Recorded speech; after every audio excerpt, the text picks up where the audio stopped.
আসসালামু আলাইকুম, সবাই ভালো আছেন? তো চলুন তৈরি করি আজকে অনেক রকম শীতকালীন সবজি দিয়ে পাকোড়া ও ডিমের চপ। অনেক রকম পাকোড়া, অনেক রকম ডিমের চপ এবং সুস্বাদু করে ভেজেছি মুচমুচে করে। এই যে ভেজেছি, ডিমগুলো কেটে নিয়েছি। এখন প্রসেসিং করে কিভাবে রান্না করব চলুন এটা সবাই মিলে। এই যে আমি বিভিন্ন রকম সবজিও কেটে নিয়েছি। এখানে বেসনটা পারফেক্টভাবে দেখেন এটা গলিয়ে নিয়েছি। তো চলুন প্রথমে এখানে বেসনের সঙ্গে আমি হলুদ গুঁড়া, মরিচের গুঁড়া, শুকনো যে উপকরণ, আদা জিরা বাটা, তারপরে চাউলের গুঁড়া, একটু কর্নফ্লাওয়ার দিয়ে সুন্দর করে লবণ দিয়ে হালকা হালকা পানি দিয়ে এটাকে একটা ব্যাটার তৈরি করে নেব। এটা হাত দিয়ে এটা নাড়াচাড়া মথবেন, তত এই ব্যাটারটা সুন্দর হবে। এটার ঘনত্বটা বেশি পাতলাও হবে না, নরমও হবে না। যাই হোক, আমি ব্যাটারটা তৈরি করে এক পাশে রেখে দিলাম। তারপরে আমি কিছু শীতকালীন সবজি নিয়েছি। এখানে পেঁয়াজ পাতা, বাঁধাকপি, ফুলকপি, ব্রোকলি, ধনেপাতা, গাজর, সব কিছু আপনার পছন্দ অনুযায়ী সবজি দিবেন। এখানে আমি ডিম সেদ্ধগুলো ফালি করে কেটে এই যে বেসনে ডুবিয়ে আমি গরম তেলে ডিমগুলো ছেড়ে দিচ্ছি। দেখুন কত সুন্দর হয়ে ডিমগুলো চপ হয়ে যাবে। যাই হোক, শীতের সময় ডিমের চপ খেতে কিন্তু মন্দ লাগে না। আমার কাছে তো খেতে ভালোই লাগে। আপনাদের কাছে কেমন লাগে অবশ্যই জানাবেন। তা আমি এখন ডিমের চপগুলো ভেজে নিচ্ছি। এটাকে বেশি মুচমুচে করব না, আস্তে জাল দিয়ে এটা এক সাইডে রেখে দিয়ে এবার আমি যে সবজি পাকোড়াটা করব, সেখানে আমি 2 রকম সবজি পাকোড়া করব, এখন 3 রকম করব, সরি। এখানে সবজি পাকোড়ার জন্য আমি অনেক রকম সবজির সঙ্গে এটা মেখে নিয়ে এক পাশে রেখে দিলাম। এই যে আমার ডিমের চপগুলো দেখুন সুন্দর হয়ে গেছে। ডিমের চপগুলো একবারে পারফেক্টভাবে মুচমুচে হয়ে গেছে।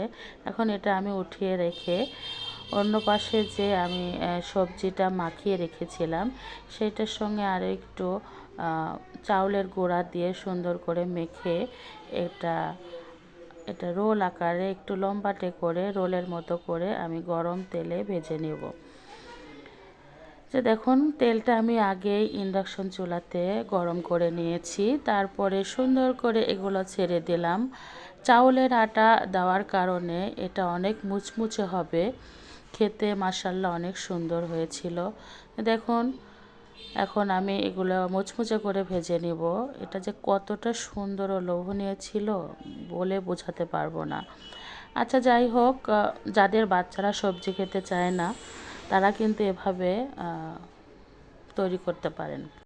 এবার আমি কিছু বড়ার মতো করে এখানে পেঁয়াজটা বেশি দিয়েছি, পেঁয়াজটা দিয়ে গোল আকৃতি করে ভেজে নিলাম। আর এখানে আমি ভেজে নিলাম এটা আলু আর গাজরটা বেশি দিয়েছি। এটা মুচমুচে করে এটাও ভেজে নেব। আলু আর গাজরটা দিয়ে কিছু পেঁয়াজও দিয়েছি বেশি করে, একটু কাঁচামরিচটা একটু ঝাল কম হবে। আর এর আগে যেগুলো দেখালাম ওগুলো ঝাল বেশি ছিল। যাই হোক, 3 রকম থেকে 4 রকম পাকোড়া করেছি আজকে। এটাও আমি গরম তেলে সুন্দর করে মুচমুচ করে ভেজে নিয়েছি।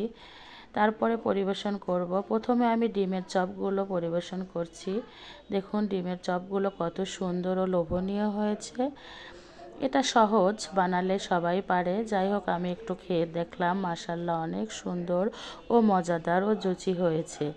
এটা না বানিয়ে খেলে বুঝবেন না এটার স্বাদ কতটা। তাই দেখুন, ভিতরটাও অনেক সুন্দর ছিল। এবার আমি যে মিক্স সবজি পাকোড়াটা করেছি সেটাকেও পরিবেশন করে নিলাম। এটাও কিন্তু খেতে সুস্বাদু ছিল, অনেক মজাদার ছিল। দেখুন, ভিতরে সবজির সঙ্গে ডাল একেবারে মেখে একাকার হয়েছে। কিছু আমি এখানে বড়ার শেপে এটাও করে নিয়েছি। এটা পালং পাতা দিয়েছিল, পালং পাতা আর কিছু সবজি, পেঁয়াজ দিয়ে এটা আমি করে নিয়েছি। দেখুন কত সুন্দর জুচি ও নরম হয়েছে। নরম না, এটা মচমচে হয়েছে, খেতে মাশাআল্লাহ দুর্দান্ত স্বাদের। তো আমার সবজি পাকোড়াগুলো কেমন লাগলো, ভালো লাগলে আমার ইউটিউব চ্যানেলটা সাবস্ক্রাইব করে পাশে থাকবেন। ধন্যবাদ সবাইকে।